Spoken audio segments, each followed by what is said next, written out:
안녕하세요. 전국 교사 수련회 본이 되는 유치부 공과 교사에 대해서 오늘 함께 같이 말씀을 통해 배워보겠습니다. 기도하시겠습니다.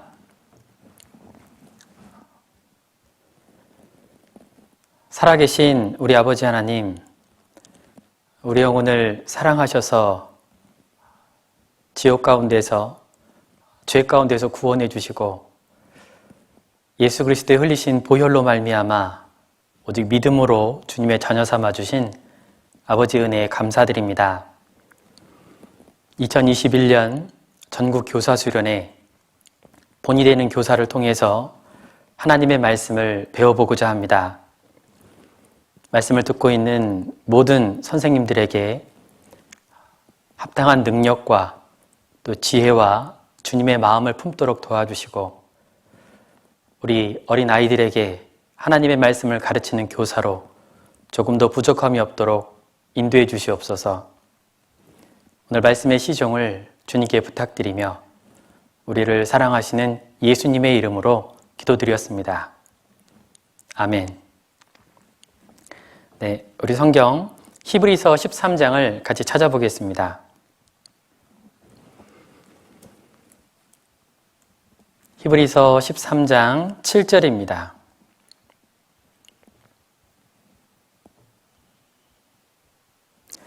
히브리서 13장 7절 말씀을 제가 읽겠습니다. 하나님의 말씀을 너희에게 이루고 너희를 인도하던 자들을 생각하며 저희 행실의 종말을 주의하여 보고 저희 믿음을 본받으라. 전국 교사 수련회가 지난 2020년도에는 코로나로 인해서 진행되지 못했고요. 올해에는 이렇게 온라인으로 진행되게 됐습니다. 특별히 본이 되는 교사, 어떤 이제까지의 많은 전국 교사 수련회의 주제가 있었지만 이 본이 되는 교사라고 하는 주제만큼 양심에 찔림을 주는 그런 주제가 없었다고 생각이 듭니다. 하지만 지금 말씀을 듣고 있는 공과 교사로서 마음에 깊이 새겨두고 또 앞으로 하나님의 말씀을 가르침에 있어서 반드시 마음에 두어야 할 그런 주제라는 생각이 듭니다. 여기 13장 7절에 보면 하나님의 말씀을 너희에게 이루고 너희를 인도하던 자들을 생각하며, 여기 7절에 보니까 하나님의 말씀을 너희에게 이루고, 이것은 가르치는 교사를 가르치겠죠. 교회 안에 있는 하나님의 말씀을 가르치는 자, 즉 목사나 전도사나 또 교사도 이에 해당된다고 볼 수 있습니다. 그런데 하나님의 말씀을 너희에게 이르는 자들뿐 아니라 조금 더 적극적으로 하나님께서 말씀하시는 것은 너희를 인도하던 자들을 생각하며 라고 하고 있습니다. 하나님의 말씀을 가르치는 것에서 지나지 않고 조금 더 적극적으로 인도하던 자들이다 라고 말씀하고 있습니다. 처음에 그 교회 학교의 교사로 부름을 받을 때 우리는 좀 두렵습니다. 왜냐하면 아이들에게 하나님의 말씀을 가르쳐야 되는데 가르치는 것은 쉽지 않기 때문에 그렇습니다. 내가 그 말씀에 대해서 이해하고 있느냐를 조금 더 높여서 그걸 가르치는 것은 조금 더 다른 차원의 문제입니다. 교회 학교에서 아이들을 처음에 두려운 마음으로 가르치다가 이제 머릿돌 같은 경우에는 유치부는 1년, 또 초등부에서는 2년, 중고등부에서는 3년을 주기로 해서 로테이션으로 돌아갑니다. 1년이 지나고 2년이 지나고 시간이 조금 거듭되면 거듭될수록 가르치는 내용에 대한 이해는 충분하게 하고 또 가르치는 기술도 조금씩 늘어날 수 있습니다. 하지만 시간이 거듭될수록 교사가 정말 어렵다라고 생각하는 것은 교사는, 즉 하나님의 말씀을 가르치는 교회 학교의 교사는 하나님의 말씀에 대한 지식적인 전달이 아니라 하나님께서 그것을 가르칠 뿐 아니라 직접적으로 본이 될 수 있도록 하나님께서 부르신 거기 때문에 그렇습니다. 양심에 좀 송사가 될 때도 있습니다. 아이들에게 말씀을 가르치다 보면 내가 실제로 하지 못하는 것을 아이들에게 가르쳐야 되니까 좀 양심에 찔릴 때가 있습니다. 그때 마음에 좀 위로를 주고자, 스스로 위로를 주고자, 나는 하나님의 말씀을 가르치는 사람이지 그 이상도 그 이하도 아니다 라고 생각할 때가 있습니다. 하지만 그렇지 않습니다.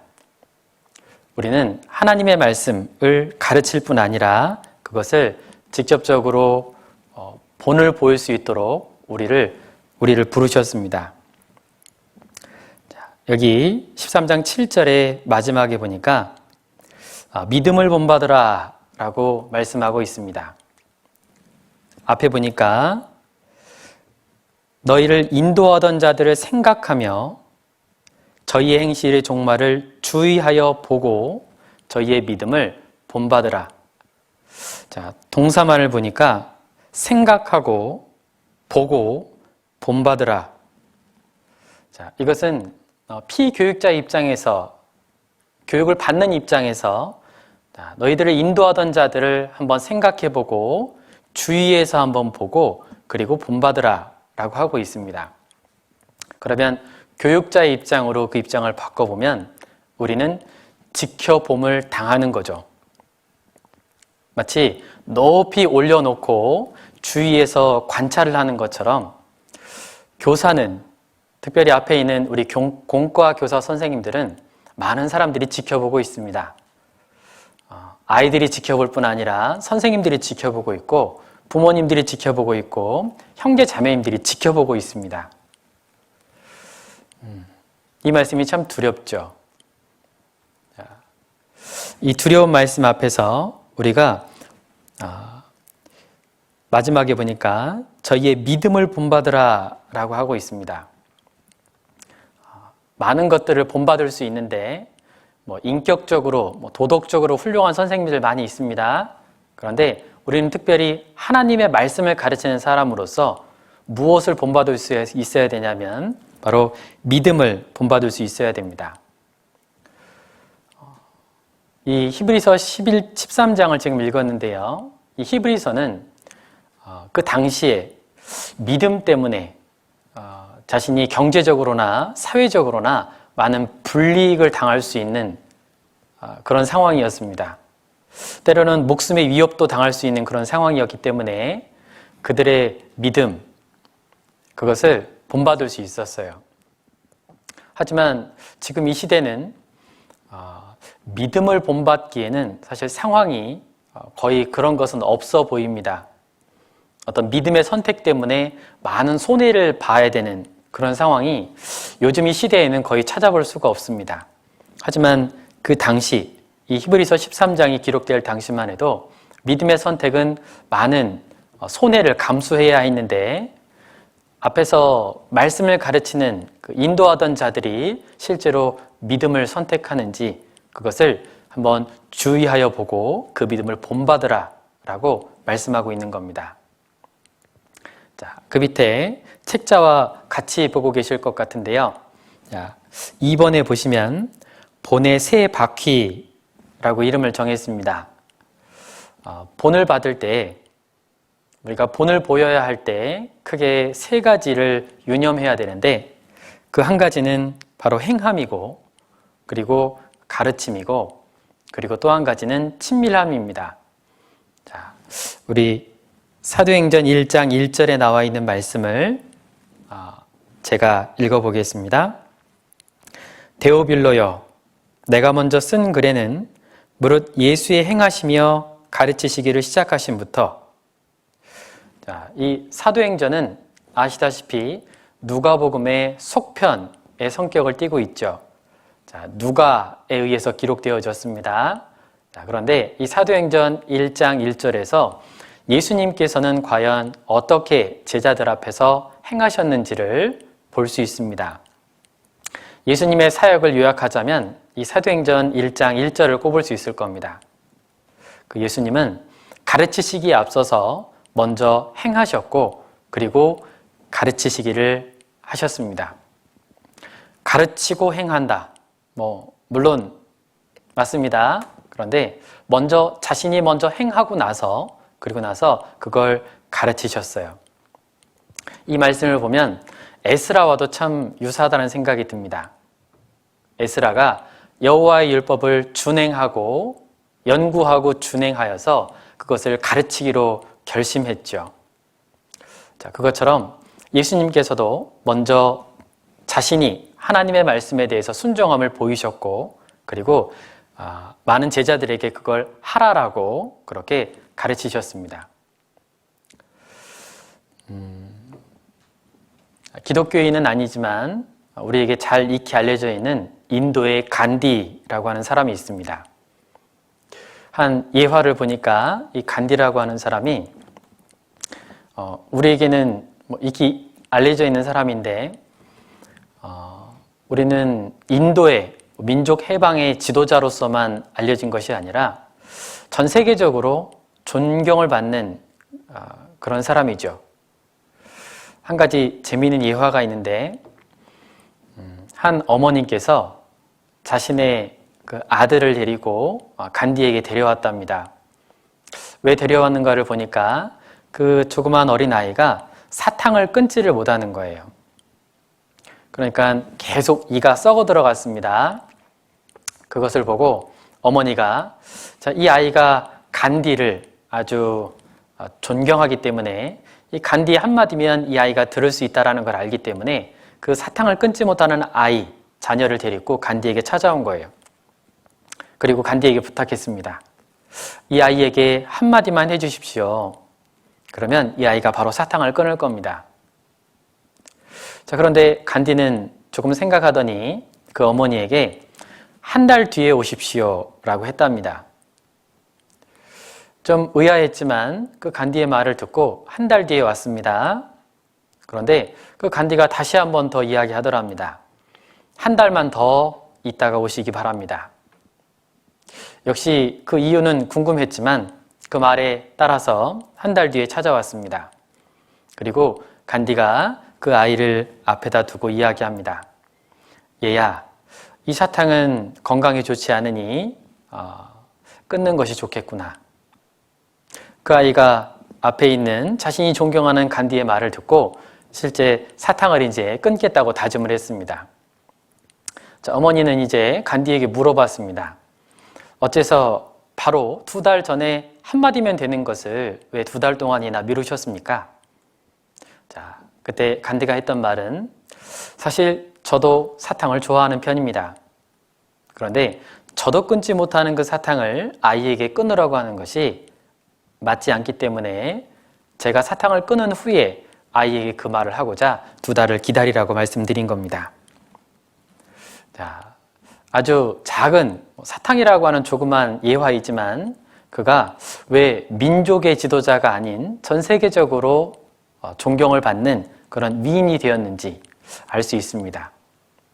하물며 하나님의 말씀을 우리 가르치는 교사는 더군다나 그래야겠습니다. 앞에서 지금 말씀을 듣고 있는 선생님들은 공과 교사시죠. 보통 30분 정도의 공과를 하게 됩니다. 그런데 그 공과는 30분으로 끝나는 것은 아닙니다. 우리가 아이들에게 순종을 가르친다면 그러면 앞에 있는 말씀을 가르치는 공과 교사는 실제로 그 말씀에 순종하는 모습을 보일 때 그때 공과가 끝나는 겁니다. 아이들에게 사랑에 대해서 공과를 합니다. 그러면 실제로 하나님을 사랑하고 형제자매를 사랑하고 교회를 사랑하고 이웃을 사랑하는 모습을 보여주어야만 원수를 사랑하는 모습을 보여주어야만 그 공과 말씀이 실제로 완성이 되는 겁니다. 천국에 대한 말씀을 가르칠 때에도 천국이 어떤 곳이다 라고 설명은 사실 누구나 할 수 있습니다. 그런데 공과의 완성은 실제 천국을 기다리는 사람처럼 이 땅에 소망이 없는 사람처럼 그렇게 살아야만 실제로 천국에 대한 공과가 끝나는 겁니다. 어찌 보면 우리의 공과는 30분으로 끝나는 것이 아니라 계속 이어지고 있다라고 볼 수 있습니다. 자, 두 번째, 2번 가로에 친밀함이라고 되어 있는데요. 자, 무슨 뜻이냐면 우리가 아이들에게 하나님의 말씀을 가르칠 때 그때 가르치고 또 행하는 것 필요합니다. 그런데 얼마만큼 친밀하게 가까이 하고 있느냐에 따라서 영향력은 크게 미칠 수도 있지만 또 그렇지 않을 수도 있습니다. 예수님 당시에 많은 랍비들이 있었습니다. 그 스승들은 일정한 시간에 일정한 장소에서 대부분 구약에 나와 있는 율법에 대한 해석과 또 그리고 어떤 의미인지에 대한 의식법, 절차, 제사법 이런 것들을 가르쳤습니다. 그런데 이 예수님의 가르침은 좀 남달랐습니다. 예수님은 어떻게 하셨냐면 그 일정한 장소와 일정한 시간이 아니라 어느 장소 어떤 시간이든지 주로 갈릴리 호수를 주변으로 해서 길가에서든지 어느 집에서 있을 때든지 어떤 장소와 시간에 불문하고 예수님께서는 제자들을 계속적으로 가르치셨습니다. 삶의 현장에서 예수님은 제자들을 가르치신 거예요. 13세기에 중세 유럽에 한 유명한 교육법이 한 가지가 있었습니다. 바로 도제교육이라고 하는 것인데 어떤 한 분야에 있어서 뛰어난 스승, 장인이라고 할까요? 마스터, 무형문화재 이런 어떤 한 분야에 있어서 두각을 나타내는 전문가, 그 사람과 잠도 같이 자고 음식도 같이 먹고 그의 삶의 모든 전반에 걸쳐서 모든 것들을 배우는 거예요. 그가 갖고 있는 기술뿐 아니라 그의 인격까지도 같이 배우는 거죠. 자, 이게 도제교육이라고 하는 것인데 그것보다도 한 1000여 년이나 앞서서 예수님께서는 제자들을 24시간 같이 데리고 다니면서 삶 가운데서 예수님은 계속적으로 제자들에게 가르치셨습니다. 열심히 노력하면 그러면 가끔씩 보는 제자들에게 존경을 받을 수 있습니다. 그런데 항상 같이 붙어 다니면서 존경을 받는 것, 그건 사실 정말 어렵습니다. 교회 안에서 그대로 예를 들어보자면 내 삶이 교회 안에서, 교회당 안에서 보여지는 모습과 직장과 가정에서 보여지는 모습이 일치할 때, 자, 그것은 곧 신앙이 한 곳에서만 보여지는 어떤 외적인 모습일 뿐 아니라 진짜로 내 인격이 되는 거예요. 자, 그래야만 항상 데리고 다니면서 그걸 가르칠 수 있을 거예요. 이것에 대해서도 저는 처음에 교사로 부름받았을 때 고민했던 적이 있습니다. 분명 가까이 붙어 있어야만 영향을 미칠 수 있을 텐데 너무 가까이 붙어 있자니 저의 흠이 너무 많은 거예요. 가까이 붙어 있지 않자니 영향을 미칠 수가 없고 가까이 붙어 있자니 자칫 말씀의 권위가 혹시 훼손이 될까 봐. 그에 따른 결론은 그거였습니다. 내 삶이 곧 신앙이 될 수 있도록, 그만큼 신앙이 성숙할 수 있도록 끌어올려야 된다라는 생각이 들었습니다. 혹시 우리 선생님들 중에도 아이들과 함께 하면서 하나님의 말씀을 가르칠 때 너무 가볍게 아이들이 나에게 행할 때 그때 그것에 대해서 기분 나쁜 것도 물론 있지만 혹시 이 아이들이 하나님의 말씀을 배울 때 말씀이 혹시 잘 들어가지 않을까 염려하시는 분이 계실 겁니다. 그러면 내가 신앙적으로 그리고 인격적으로 더 갖추어질 수 있도록 노력하셔야 되겠습니다. 그래서 가까이 하면 할수록 분명 교육에 대한 효과는 더 커지게 되어 있으니까 우리는 친밀하기를 노력해야 하겠습니다. 아이들과 친밀해진다라고 하는 것은 첫 번째로는 관심을 갖는 겁니다. 아이들의 관심사가 무엇인지, 아이의 신상에 대해서 미리 파악하고 있어야 되겠죠. 그래야만 아이들과 서로 교감을 할 수 있을 겁니다. 그 아이들이 지금 관심 뭐를 갖고 있는지, 또 그 아이들 때에 있는 문화, 그리고 여러 가지 편지라던가 또 문자라던가 또 여러 가지 온라인 매체들을 통해서 그 아이들과 가까워질 수 있도록 하셔야 될 거예요. 그래야만 더 깊이 영향을 미칠 수 있을 겁니다. 자, 3번으로 가겠습니다. 자, 여기는 말씀을 찾아보겠습니다. 고린도전서 11장입니다. 고린도전서 11장 1절입니다.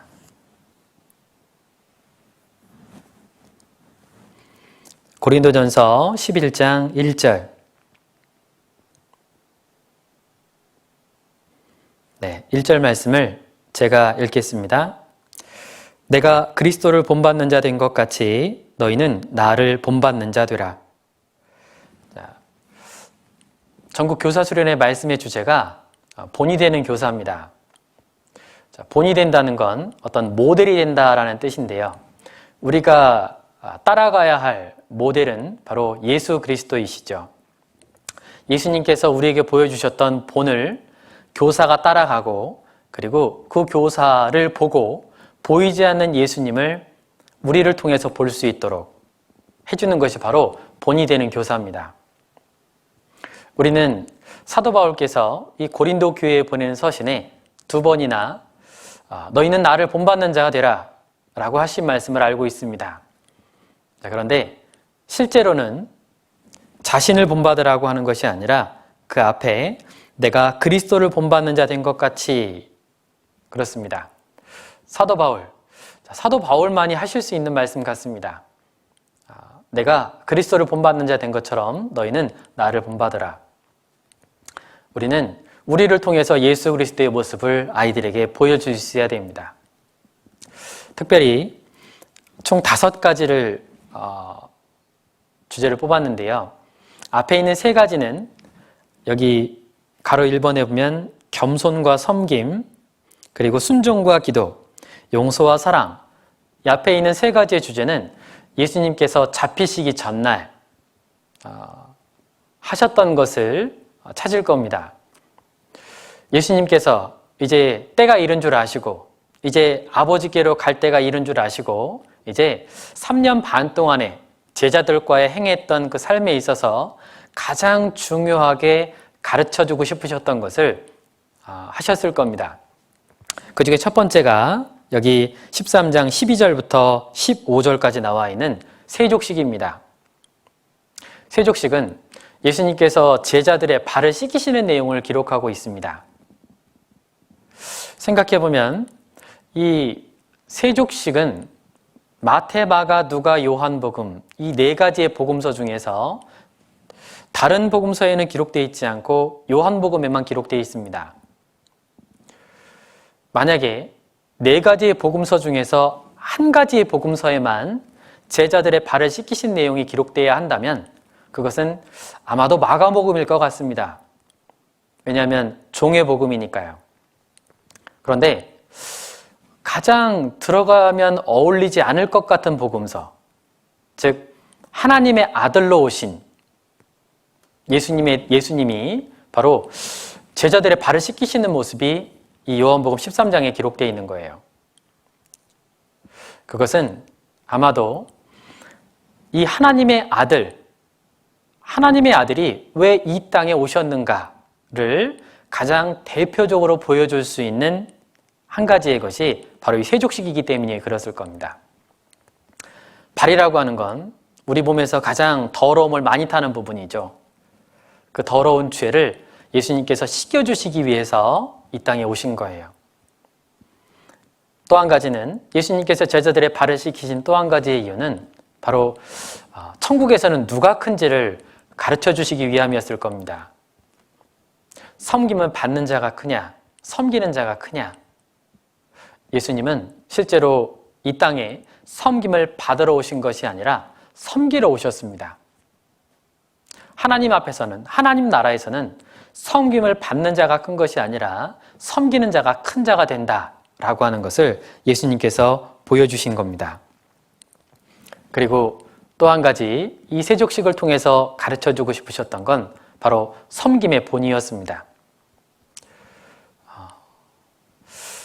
누군가를 섬긴다고 했었을 때 그 섬기는 모습의 가장 아름다운 모습은 아마 그 사람의 발을 씻기는 거였을 겁니다.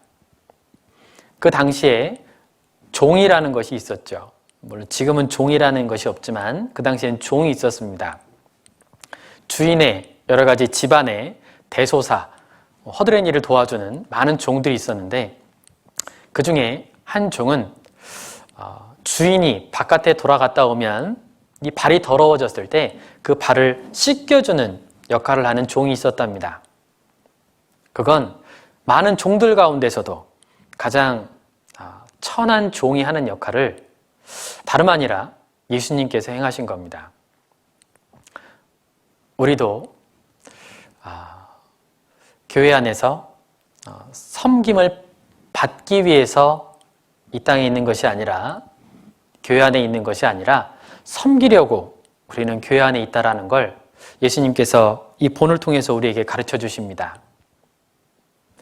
이 요한복음 13장은 지금 읽지는 않았지만 이것과 병행 구절인 누가복음 22장에 보면 이 세족식의 이 만찬식, 성만찬, 마지막 만찬 때에 어떤 일이 있냐면 이 누가복음 22장에서 제자들이 서로 다툽니다. 왜 다투냐면 누가 크냐 하는 문제로 서로 다투어요. 예수님은 이제 곧 돌아가실 텐데 제자들이 다투고 있습니다. 그 다툼의 원인은 누가 크냐였습니다. 아마도 자리 다툼이 난 것 같습니다. 예수님의 마지막 만찬 어떤 그림에도 있잖아요. 한가운데 예수님께서 앉아 계시고 그리고 양옆에 제자들이 이렇게 앉잖아요. 과연 예수님의 옆에 바로 옆에는 누가 앉을까? 제자들은 아직도 크고자 하는 마음이 있었습니다. 높임을 받고자 하는 마음이 있었습니다. 이제 예수님께서 하시는 말씀들과 분위기들을 보니까 아주 클라이막스에 이제 곧 다다른 것 같으니까 제자들은 이제 앞다퉈서 예수님께서 왕에 오르시면 누가 바로 옆자리에 앉게 될 것일까? 그것에 대해 관심이 있었고 그리고 자리 다툼이 일어난 것 같습니다. 예수님께서는 그들에게 행하셨던 것은 다름이 아니라 가장 낮춤, 겸손의 본을 보이신 겁니다. 이 세상에서는 얼마나 많은 사람들의 존경을 받느냐, 얼마나 많은 사람의 섬김을 받느냐, 그것이 그 사람의 권력을 뜻합니다. 그래서 이 땅에 일어났었던 많은 군왕들은 많은 사람들로부터 섬김을 받았어요. 수십 명부터 수백만 명에 이르기까지. 그것이 얼마만큼 훌륭하냐라는 것을 가늠하는 가늠새가 됐죠. 하지만 하나님께서는 다르셨습니다. 하나님은 다르십니다.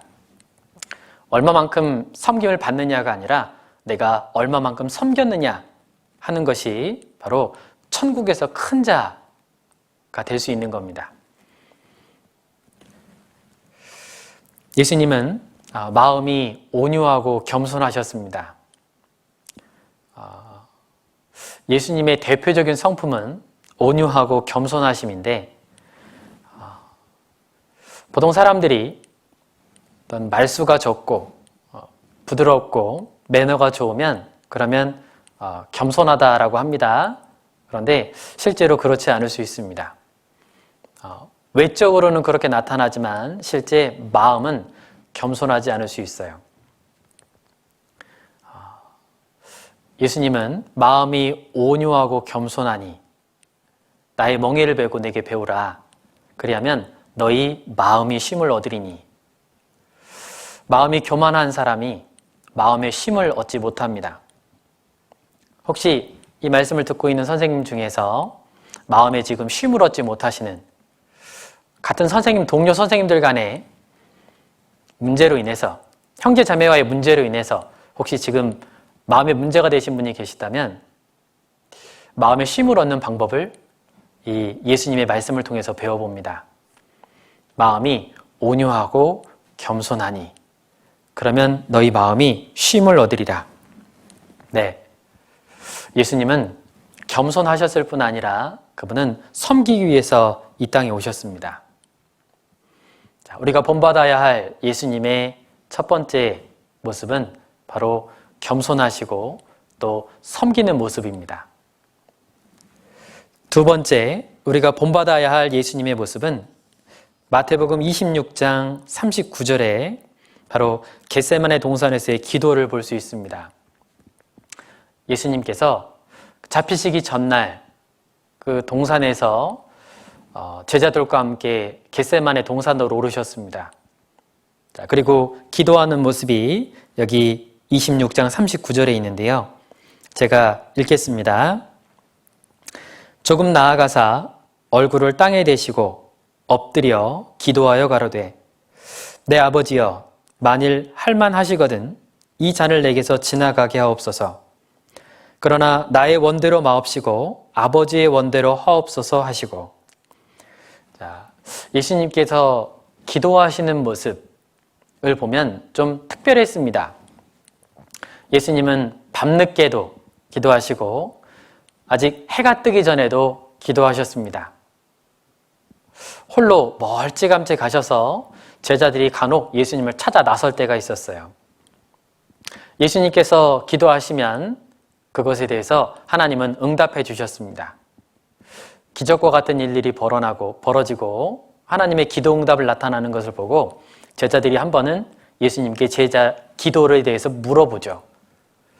마태복음 6장과 누가복음 11장에 주기도문이 기록되어 있는데 그 주기도문에 예수님께서 하신 말씀에는 제자들이 먼저 물어본 것이 있었습니다. 우리에게 기도를 가르쳐 주십시오. 자, 물어보니까 예수님께서 주기도문, 그 주기도문을 이렇게 말씀하셨습니다. 너희는 이렇게 기도하라. 물론 그 주기도문의 기도는 그대로 똑같이 외우라라는 의미는 아닙니다. 다만 우리의 기도 가운데 들어가야 할 핵심 주제가 무엇인지, 우리의 기도의 초점이 어디에 맞춰져야 하는지, 하나님의 응답받는 기도는 어디에 있는지 그걸 주기도문을 통해서 가르쳐 주시는 거예요. 주기도문을 자세히 보면 그러면 내가 하는 기도와 이 주기도문이 얼마만큼의 차이가 있는지를 알 수 있습니다. 자, 여기 응답받는 기도를 위해서 우리가 해야 될 것은 무엇이냐면 바로 말씀에 근거한 기도입니다. 하나님의 말씀에 합당한 기도. 간혹 상담을 할 때 그때 기도에 대해서 이렇게 가르칠 때가 있습니다. 기도해야 할 내용에 대해서 이렇게 상담할 때가 있는데요.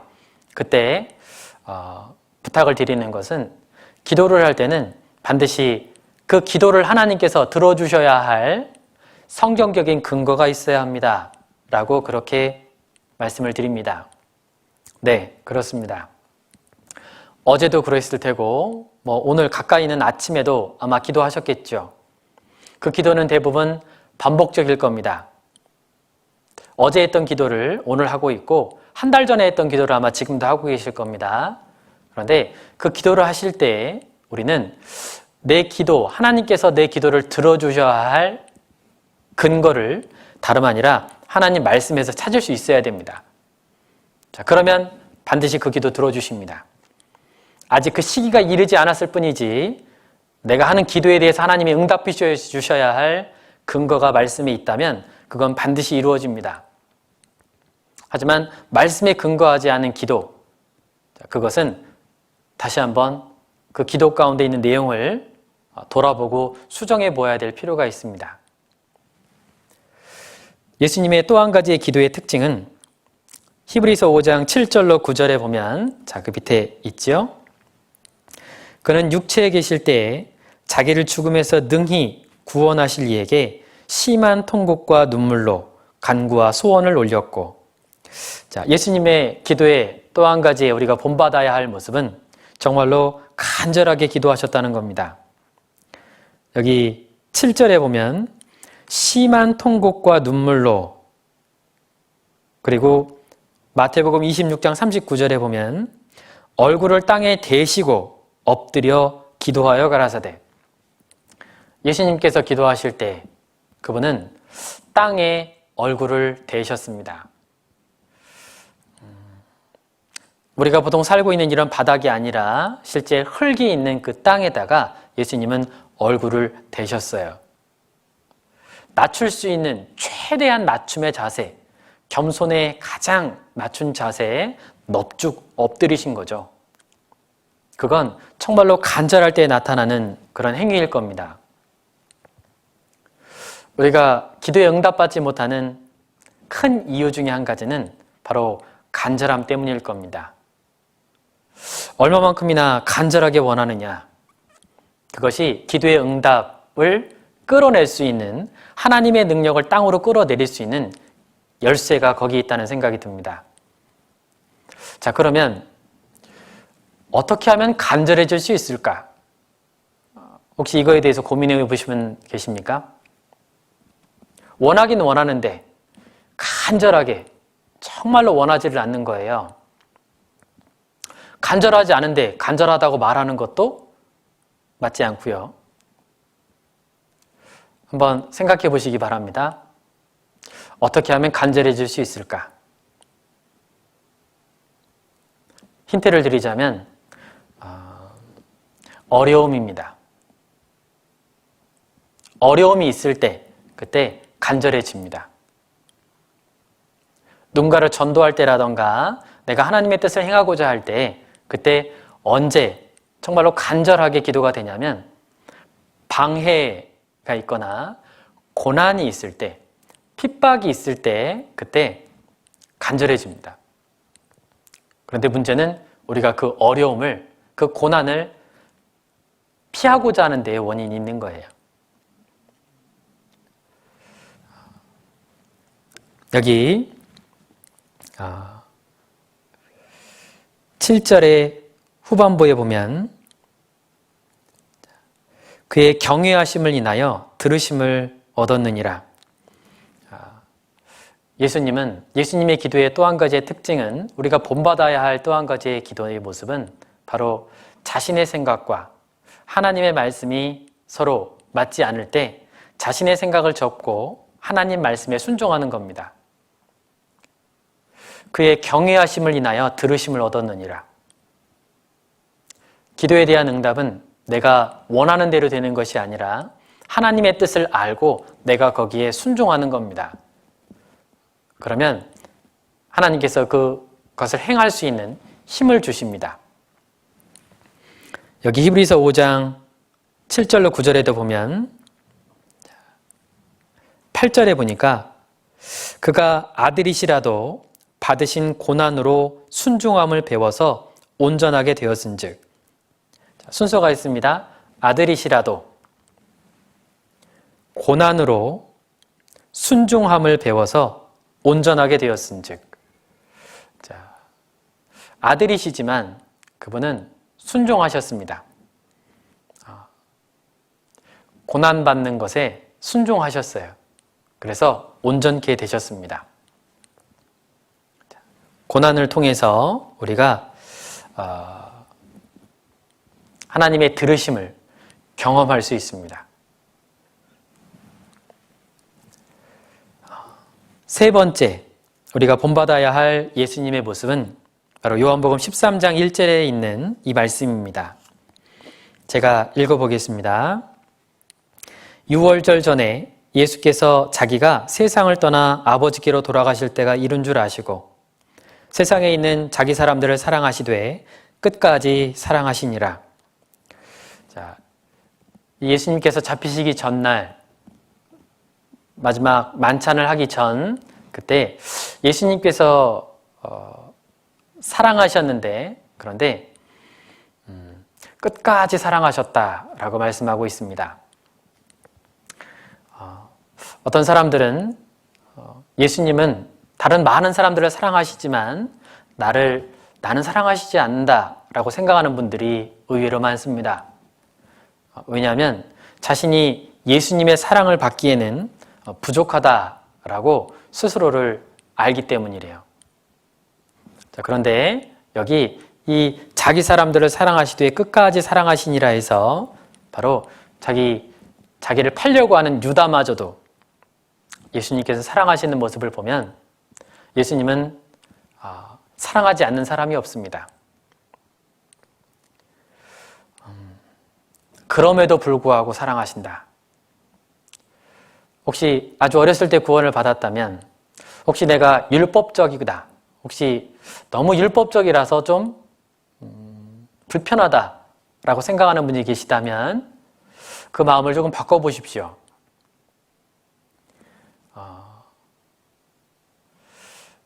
왜 내가 하나님의 법을 지키려고 하는가? 그건 분명 하나님의 법을 지킬 때 하나님께서 그것에 대한 축복을 허락하셨기 때문에 그렇습니다. 그럼 하나님은 죄를 짓는 사람을 미워하시는가? 아니요. 그럼에도 불구하고 사랑하십니다. 하나님의 사랑은 어떤 죄를 짓더라도 그가 돌이키고 뉘우치고 돌아오면 언제든지 받아줄 수 있는 사랑, 그것이 바로 그럼에도 불구하고 사랑하시는 겁니다. 우리가 아이들하고 함께 있다 보면 조금 인간적으로 서운할 때가 있습니다. 약속을 했는데 그 약속을 어긴다거나 아니면 하지 말라고 분명 이야기를 했는데 그것을 몰래 하다가 저한테 들킨 거예요. 때로는 거짓말을 할 때가 있고 연락을 받지 않을 때가 있고 하여튼간 아이들과 같이 있다 보면 여러 가지로 서운할 때가 있습니다. 처음에는 서운한 것이 컸지만 이제 시간이 가면 갈수록 이 아이와 어쨌거나 관계를 개선해야 되는데 이 아이가 먼저 다가오지 않을 때 내가 어떻게 이 아이에게 다가가야 될까를 고민할 때가 있습니다. 예수님께서 자기를 부인했던 베드로에게 다가가실 때 했던 방법을 우리가 한 가지 좋은 방법으로 찾자면 요한복음 21장에 보면 자신을 부인했던 베드로 그리고 다 도망했던 제자들 그들에게 예수님은 조반을 준비하셨습니다. 그리고 같이 그 자리에서 이렇게 구워서 같이 드셨어요. 아이들도 알고 있습니다. 그런데 아이들은 미안하다고 말하는 것에 좀 서툽니다. 실제적으로 마음에 그런 마음은 있지만 서툴러요. 물론 아직 정말로 덜 성숙이 돼서 실제로 미안한 마음이 없을 수도 있습니다. 하지만 그 아이들이 자라서 이제 청년이 되고 또 혹시 교회 안에서 교사라는 봉사를 맡게 되면 이제 그때 알게 됩니다. 나에게 선생님이 어떻게 하셨었는지 그리고 그 배운 그대로를 이제 자신이 가르치는 또 아이들에게 그렇게 동일하게 해줄 겁니다. 예수님은 거기에서 멈추지는 않으셨습니다. 그 베드로에게 물어보시죠. 네가 나를 이것들보다 더 사랑하느냐? 이 사람들보다도 나를 더 사랑하느냐? 라고 물어보시죠. 그때 베드로가 내가 주를 사랑하는 줄을 주께서 아시나이다. 예수님은 내 양을 치라. 내 양을 먹이라. 예수님의 양 맡겨주십니다. 중요한 건 어떤 죄를 지었느냐가 아니라 예수님을 아직도 사랑하고 있느냐, 그것이 중요한 겁니다. 우리 아이들은 참 연약합니다. 물론 우리들도 연약하죠.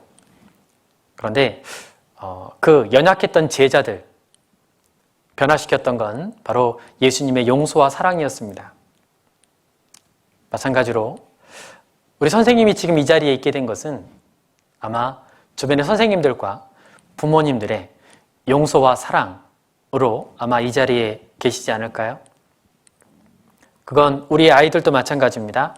우리 아이들을 교회 안에 머물 수 있도록 하는 것, 주님의 사랑을 듬뿍 받을 수 있게 하는 것은 바로 용서와 사랑입니다.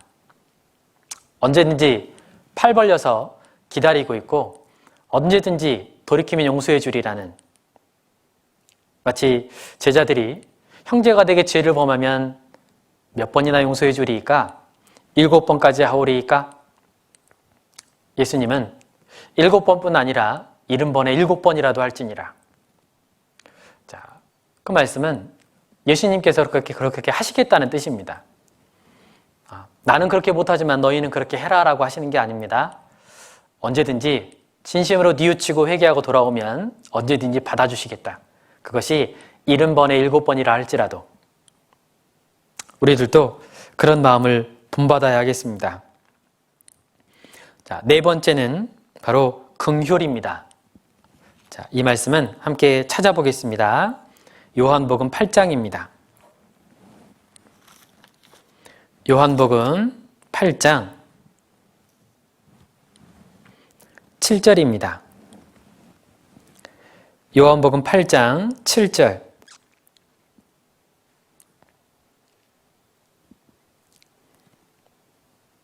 네, 7절부터 9절까지 말씀을 제가 읽겠습니다. 저희가 묻기를 맞이 아니하는지라. 이에 일어나 가라사대 너희 중에 죄 없는 자가 먼저 돌로 치라 하시고 다시 몸을 굽히사 손가락으로 땅에 쓰시니 저희가 이 말씀을 듣고 양심의 가책을 받아 어른으로 시작하여 젊은이까지 하나씩 하나씩 나가고 오직 예수와 그 가운데 섰는 여자만 남았더라. 예수님 앞에 지금 간음하다가 현장에서 붙들린 여자가 있습니다. 이 여자, 아마 이 여자의 심경은 기록되어 있지 않지만 정말 빨리 죽고 싶었을 거란 생각이 듭니다. 정말로 부끄러웠겠죠.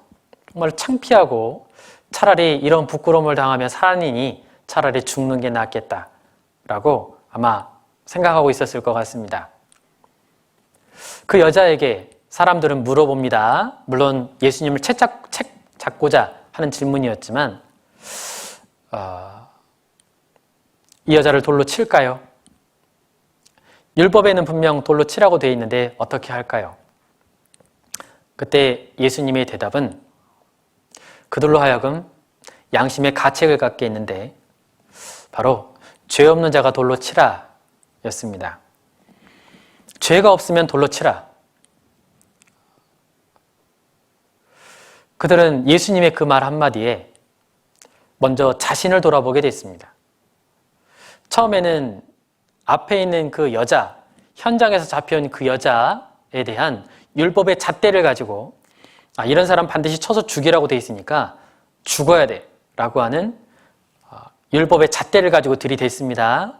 그런데 그 들이대기 전에 먼저 너희에게 먼저 그 잣대를 들이대보라 라고 그 잣대의 방향을 타인이 아니라 자기에게 돌리신 거예요. 그들은 깜짝 놀랐을 겁니다. 그리고 자신을 돌아보고 그리고 내가 지금 이 사람을 벌할 수 있는 판단자의 위치가 아니라 자신도 율법을 지켜야 하는 위치에 있는 자신의 위치가 어떤 위치인지를 아마 알았을 겁니다. 내가 이제까지 혹시 그런 죄를 짓지 않았더라도 앞으로 지을 수 있다는 그런 가능성에 대해서 분명 생각했을 겁니다. 교회 안에 죄가 들어올 때가 있습니다. 이성의 문제이든지 아니면 그 외에 어떤 죄들이 들어올 때가 있습니다. 물론 그 죄는 여기 11절의 말씀처럼 그냥 그 여인에 대해서 그냥 용서해 주신 것뿐 아니라 이렇게 말씀하시죠. 나도 너를 정죄하지 아니하노니 가서 다시는 죄를 범치 말라. 죄를 또 지어도 된다라고 예수님께서 그걸 허용해 주신 게 아닙니다.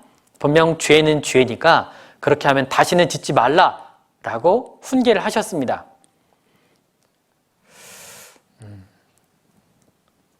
교회 안에 아이들을 통해서 죄가 들어올 때가 있습니다. 그게 누룩이 되고 그것이 죄의 온상이 될 수 있기 때문에 분명 그 죄는 분명히 차단되어져야 맞죠. 그런데 단순하게 죄를 지은 것에 대한 처벌에만 목적이 되어서는 안 되겠습니다. 가서 다시는 죄를 지지 말아라.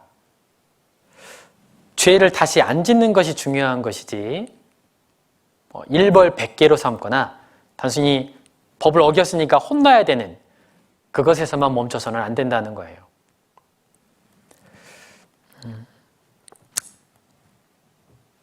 간혹 교회 안에 이성교제라고 하는 죄가 들어올 때가 있습니다. 그때는 어떻게 해야 될까? 그냥 버리라고만 하고 버리지 않으면 교회 안에 들어올 수 없다라고 하는 건 너무 좀 적절하지 않은 것 같습니다. 실제 버릴 수 있도록 도와줘야 하지요. 관심을 가져주고 기도해 주어야 합니다. 여기서 관심을 갖는다는 것은 그냥 한번 이해하게 설명해 주었다라고 하는 것으로 끝나는 것이 아니라 여러 차례 불러서 일주일 또는 2주일 또는 한 달 어느 정도의 간격을 두고 실제로 그 아이가 그걸 죄에서 벗어날 수 있도록 계속 관심을 가져주는 거예요. 말씀으로 계속적으로 가르쳐주는 겁니다. 이걸 비유를 들자면 어떤 무거운 물건을 드는 것과 같다라는 생각이 듭니다. 어떤 무거운 물건을 들 때 우리는 아이에게 그 물건을 옮겨서 이쪽으로 가져오라고 할 때 이 아이가 낑낑거리면서 그것을 들어보려고 하지만 못 들 때가 있습니다. 힘이 없어서죠. 그러면 그 아이를 혼내냐면 그렇지 않습니다. 혼내는 게 아니라 도와주죠. 그 물건이 실제 갖고 와야 되는 거라면 그러면 힘이 없다라고 책망하는 것이 아니라 가서 그 물건을 같이 들어와서 도와주죠. 그리고 그 아이가 이제는 물건을 들을 수 있을 만큼 힘이 강해질 수 있도록 먹이고 재워주고 돌봐주겠죠. 영혼의 힘도 마찬가지입니다. 우리 아이들은 영혼에, 물론 유치부 아이들 같은 경우에는 구원을 받지 않았기 때문에 영혼의 힘에 대해서 이야기하기는 좀 어렵지만 영혼에도 힘이 있습니다. 그 영혼의 힘은 말씀과 기도를 통해서 얻게 됩니다. 우리가 먹은 음식이 어떻게 내 몸에서 힘으로 작용하는지를 모르지만 실제 그런 것처럼 먹는 것을 끊으면 힘이 없어지는 것처럼 마찬가지로 내 영혼도 말씀과 기도를 통해서 계속적으로 공급을 받아야만 힘이 생깁니다. 죄에서 이겨낼 수 있는 힘이 생기는 거예요. 예수님께서는 그 죄를 짓는 여인, 가늠하다 현장에서 붙잡힌 여인에 대해서 먼저 긍휼히 여기셨습니다. 불쌍하게 여기셨어요. 우리 아이들이 짓는 죄에 대해서 우리가 가져야 될 첫 번째 마음은 긍휼히 여기는 마음입니다. 다섯 번째입니다. 디모데전서 1장 16절 제가 읽겠습니다. 그러나 내가 긍휼을 입은 까닭은 예수 그리스도께서 내게 먼저 1절 오래 참으심을 보이사 후에 주를 믿어 영생 얻는 자들에게 본이 되게 하려 하심이니라. 우리가 예수님께 본받아야 할 다섯 번째는 바로 오래 참음입니다. 교사로서 갖추어야 할 중요한 요소 중에 한 가지는 인내, 즉 오래 참음인데요.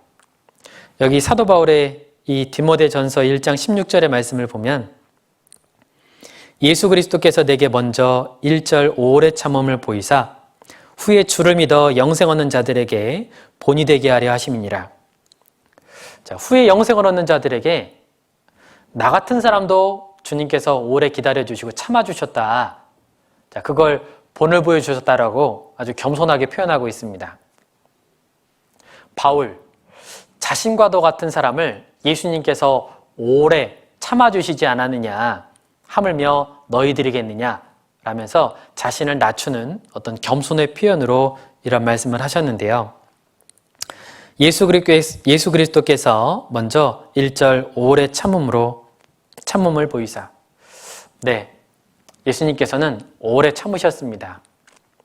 예수님은 제자들을 부르실 때 그들이 부족하다는 걸 아셨습니다. 베드로가 자신을 부인할 것도 제자들이 자신을 다 버리고 도망할 것도 예수님은 아셨어요. 하지만 예수님께서는 그것은 과정일 뿐이고 그들의 성장 가능성에 대해서 알고 계셨습니다. 그 제자들은 결국 예수님의 그 오래 참으심으로 말미암아 교회 안에 기둥과도 같이 초대 교회의 큰 일꾼들로서 복음의 진보를 이루는 데 쓰임을 받았습니다. 마찬가지입니다. 우리들이 가르치고 있는 아이들에 있어서 그 아이들이 완전한 건 아닙니다. 말씀을 가르치고 있는 교사도 부족한 것이 있습니다. 교회 안에 완전한 사람은 한 사람도 없습니다. 이 교회는 마치 종합병원과도 같아서 환자들로 가득 차 있습니다. 부위가 다 다릅니다. 또 중증인지 경증인지도 다르고요. 하지만 그 환자가 지금 누구에게 와 있냐면 교회 안에 있는 예수님께 와 있기 때문에 언젠가 그 환자도 분명 고침을 받을 수 있을 겁니다. 마찬가지로 우리 아이들이 죄를 짓는 것에 대해서 잘못 허물하는 것에 대해서 우리는 기다려주고 오래 참아줘야 할 필요가 있습니다. 예수님도 참고 계시기 때문에 그렇습니다. 우리가 정말로 기도로서 오래 참고 기다려주고 그런다면 분명 이 아이도 앞에 있는 우리 선생님들과 같이 분명 훌륭한 교회 안의 일꾼으로 성장할 수 있을 겁니다. 4번에 보시면 본이 되는 교사가 되기 위해서 경계해야 할 것이 있습니다. 자, 두 가지를 뽑았는데요. 우리 말씀을 찾아보겠습니다. 마태복음 23장입니다. 마태복음 23장 2절입니다.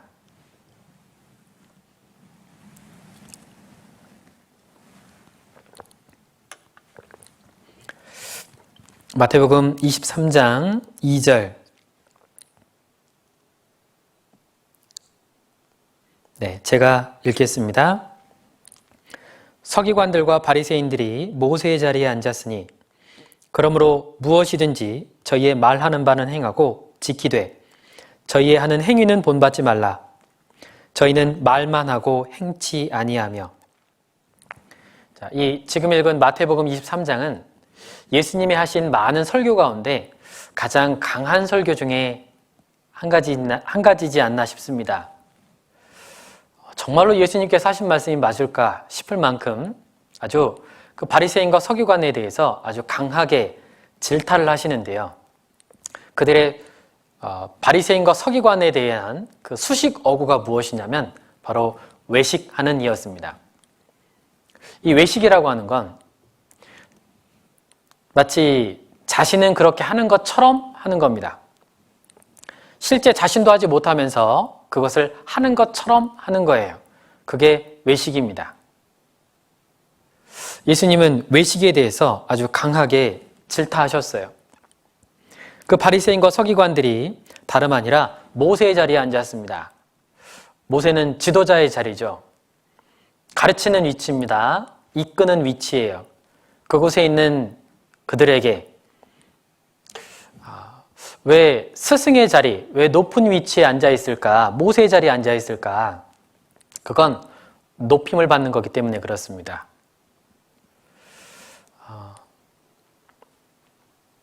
간혹 교사를 지원하는 봉사를 원하는 형제자매님들이 있습니다. 혹시 그 마음에 다른 봉사보다도 좀 존경을 받으니까요. 네, 일부 맞습니다. 자, 그런데 위험하기도 합니다. 왜냐하면 자신은 그렇게 하지 않으면서 그렇게 해야 됨을 가르쳐야 하기 때문에 그렇습니다. 내가 못하니까 안 해도 된다. 이것도 안 되고요. 나는 못하지만 너희들은 해라. 이것도 안 됩니다.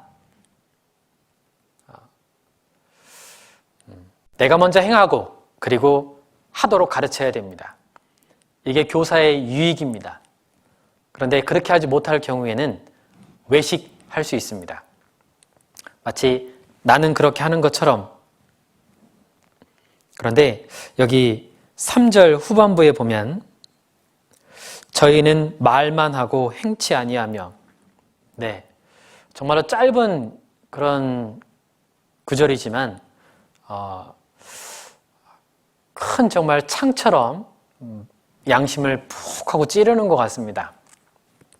저희는 말만 하고 행치 아니하며, 이것만큼 정말로 찔림이 되는 말씀이 참 없다는 생각이 드는데, 말은 들으라고 되어 있습니다. 저희의 말은 들은데 행하는 것은 본받지 말아라.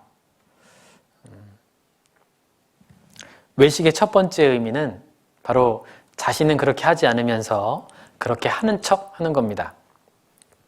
차라리 솔직하게 자신의 연약함을 이야기하고 우리 같이 한번 해보자 라고 하는 것이 도리어 아이들에게 더 좋은 영향을 미칠 수 있습니다. 외식의 또 한 가지의 의미는 바로 마음이 없는 형식입니다.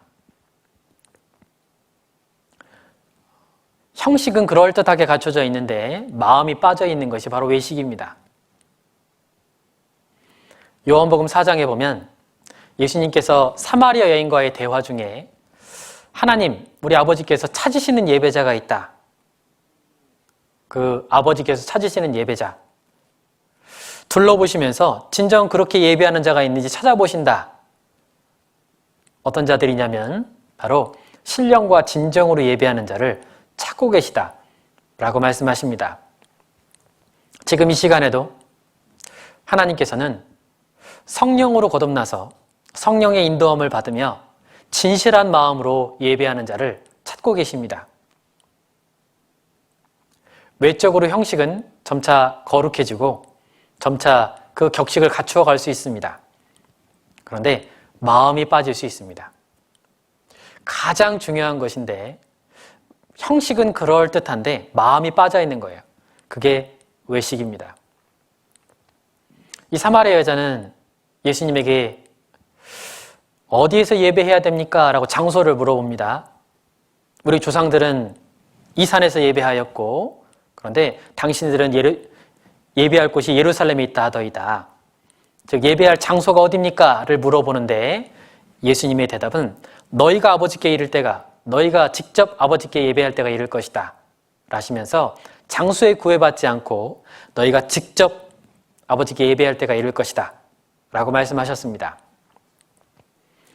어떤 일정한 장소와 일정한 시간과 일정한 절차에 맞춰서 하는 예배가 아니라 진실한 마음으로 하나님을 경외하고 예수님을 사랑하는 마음, 그 예배하는 자를 찾고 계십니다. 아이들이 어렸을 때부터 교회 안에 있다 보면 찬양도 익숙하게 하고 기도도 정말 잘하고 또 암송도 훌륭하게 할 수 있습니다. 그런데 그 마음에 하나님을 진정으로 경외하는 마음이 없다면, 하나님께서 진실한 마음으로 하나님을 진정으로 높이고자 하는 그런 마음이 없다면 안타깝지만 이 아이는 지금 외식하고 있는 겁니다. 그건 조심스럽지만 배울 수 있습니다. 앞에서 가르치는 선생님을 통해서 그 외식하는 모습을 배울 수 있습니다. 마음이 빠진 예배, 마음이 빠진 경배, 이것에서 우리는 주의를 기울여야 하겠습니다. 주의해야 할 두 번째 것은 바로 게으름입니다. 잠언 20장 4절에 보면 게으른 자는 가을에 밭갈지 아니하나니 그러므로 거둘 때에는 구걸할지라도 얻지 못하리라. 네, 공과 교사로서 특별히 경계해야 할 한 가지의 것은 바로 게으름입니다.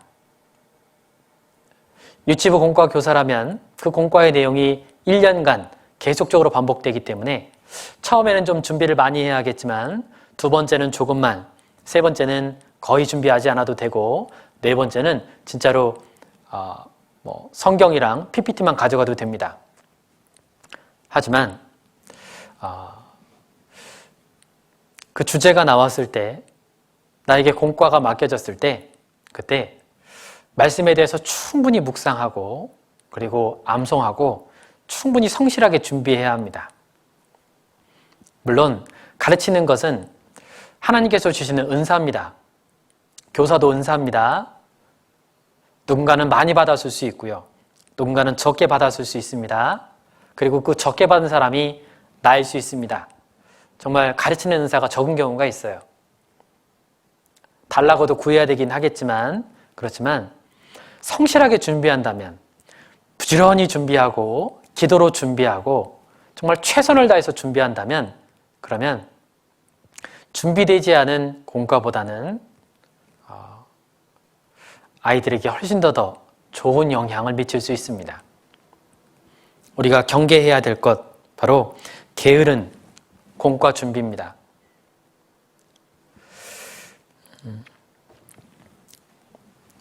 책 중에 교사의 힘이라고 하는 책이 있습니다. 그 책에 있는 내용을 좀 발췌했는데요. 제가 잠깐 읽겠습니다. 그래서 저는 성경 공부 준비를 하지 않는 교사는 그만두어야 한다고 생각합니다. 주중에 아무런 준비도 하지 않고 묵상하지 않아도 대충 1시간을 때울 수는 있습니다. 그러나 이번 주에도 대강 때워야겠다 생각하는 분이 계시다면 담당 사역자에게 사임하겠다고 말씀하십시오. 사임의 이유가 무엇이냐고 물으면 자신의 게으름 때문에 아이들의 영혼이 퇴보하는 것을 두고 볼 수 없기 때문이라고 말씀하십시오. 네, 이 책을 읽으면서 이 내용이 너무 마음에 와 닿아서 발췌해 두었습니다. 혹시 이걸 읽고 이걸 듣고 나서 말씀 듣고 목사님 찾아가야 되겠다, 네, 그렇게 생각하시면 지금 오해하고 계신 겁니다. 교사를 그만두라고 말씀드리는 게 아니라 준비된 공과 말씀, 부지런히 준비한 공과 말씀을 하라는 뜻입니다.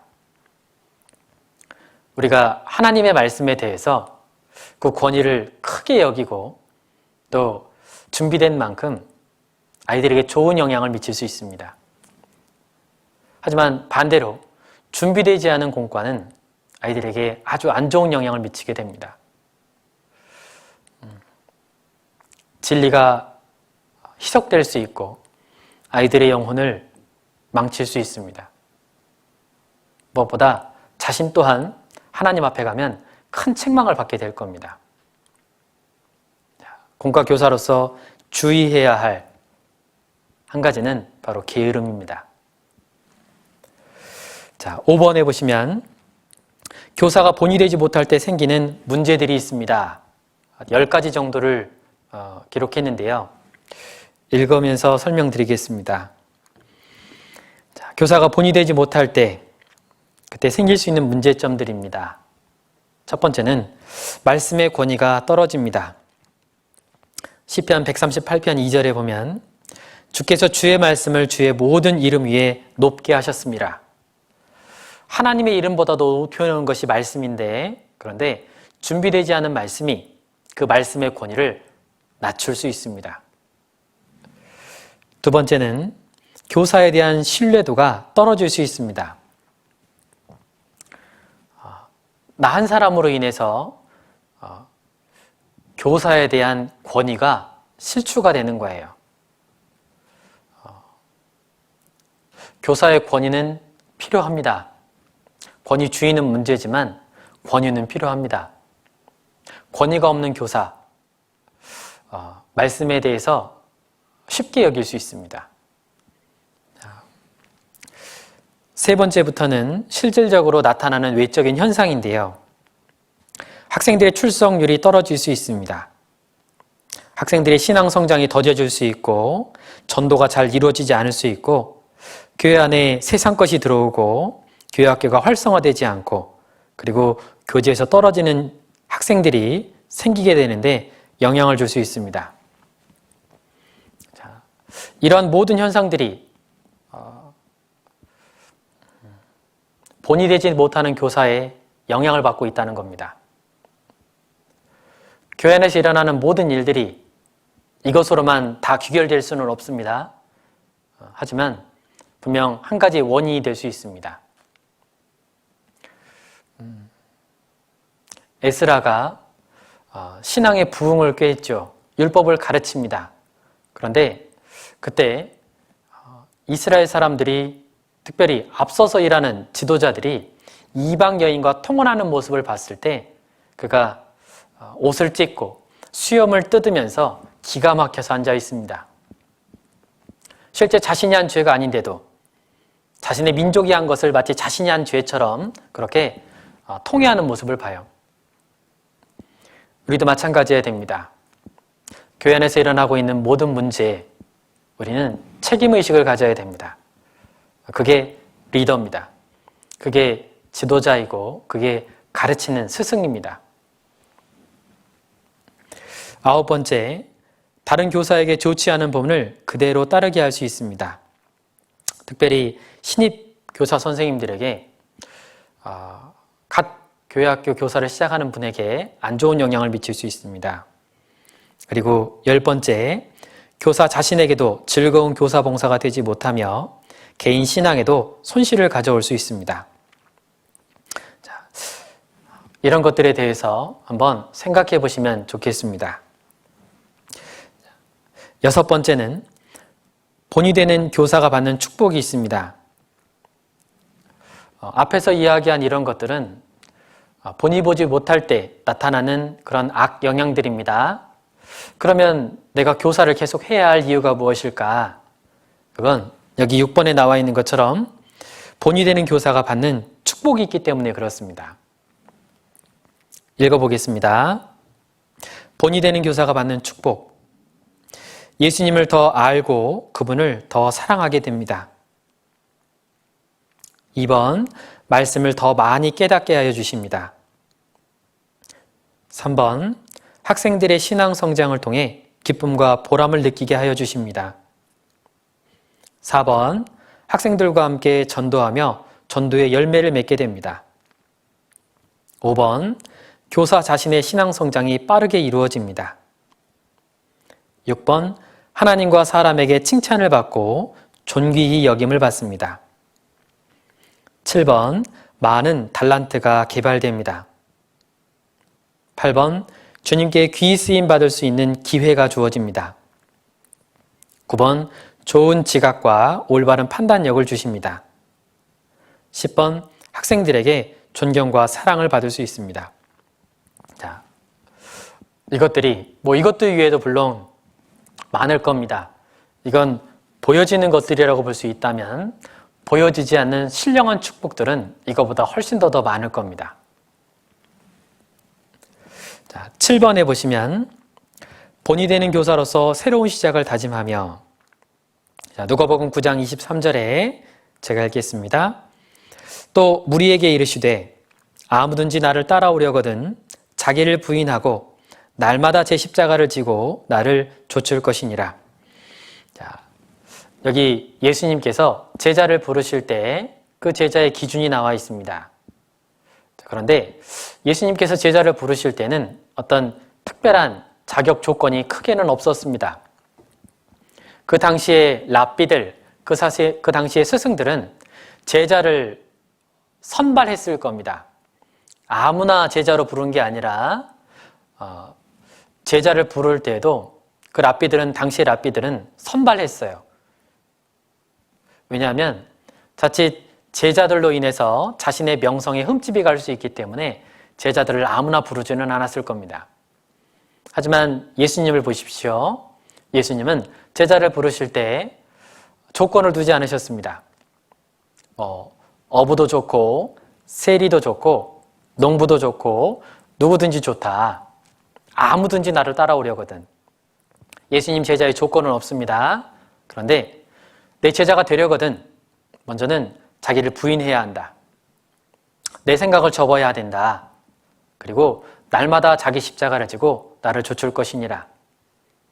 날마다 자기 십자가를 지라는 것은 지금 현재에도 지고 있어야 된다는 뜻입니다. 그 십자가는 고난이 되겠죠. 나를 좇을 것이니라. 예수님께서 십자가 지시고 골고다 올라가신 것처럼 우리도 내 육신의 소욕, 나의 욕망, 나의 모든 것들을 십자가에 달기 위해서 올라가는 겁니다. 베스메스에 올라가는 암소처럼 울면서 올라갑니다. 뒤도 돌아보지 않고 올라가요. 힘든 일입니다. 십자가를 진다는 건 고난이죠. 아픔이고 고통입니다. 하지만 주님의 제자가 되기 위해서 그 길을 묵묵히 따라가야 됩니다. 우리 고린도전서 11장 1절의 말씀처럼 내가 예수님을 본받은 자 된 것처럼 너희는 나를 본받으라. 이 사도 바울의 그 외침이 우리들의 외침이 되어야 합니다. 나를 따라오라, 즉 인도자가 되는 것인데 우리는 예수님을 인도자 삼습니다. 근데 학생들에게는 우리들이 인도자입니다. 앞에 있는 교사가 인도자예요.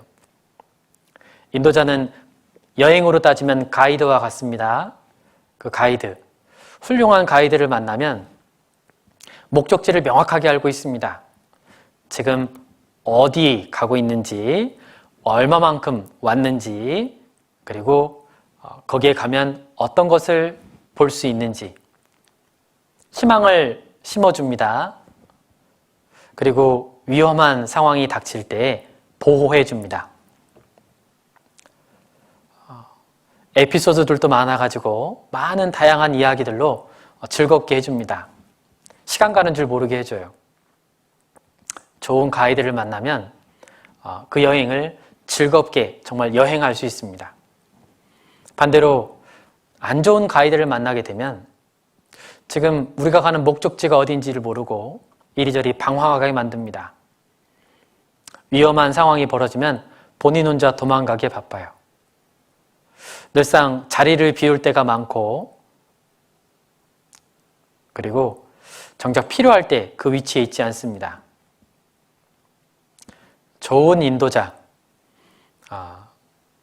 안 좋은 인도자. 우리 아이들은 지금은 유튜브의 시절을 보내고 있지만 이제 초등부와 중등부와 고등부를 거쳐서 청년으로 올라가게 될 겁니다. 이 세상의 많은 유혹들과 잘못된 교리들 가운데 우리 아이들은 아마 당면하게 될 겁니다.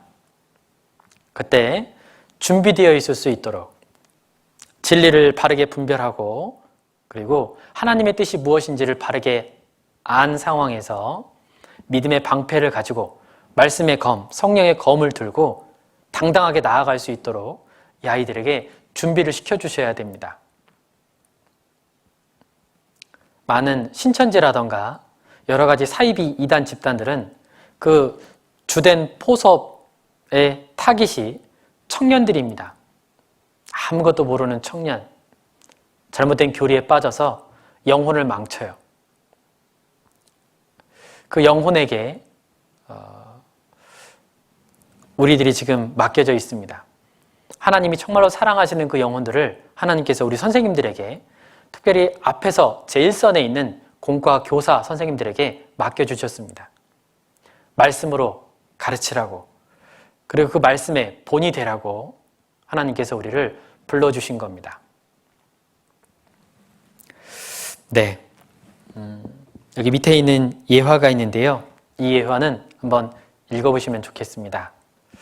네, 본이 되는 유치부 공과교사, 우리 아이들이 유치부 시절부터 마치 첫 단추를 꿰갈 때 첫 단추를 잘 꿰야 그 다음에 단추도 잘 꿰일 수 있는 것처럼 우리 유치부 공과 선생님들이 그 믿음의 첫 단추를 잘 꿰일 수 있도록 정말 준비된 교사로 기도 가운데 하나님의 말씀을 가르치는 그런 공과 교사로 그렇게 쓰임을 받으시면 좋겠습니다.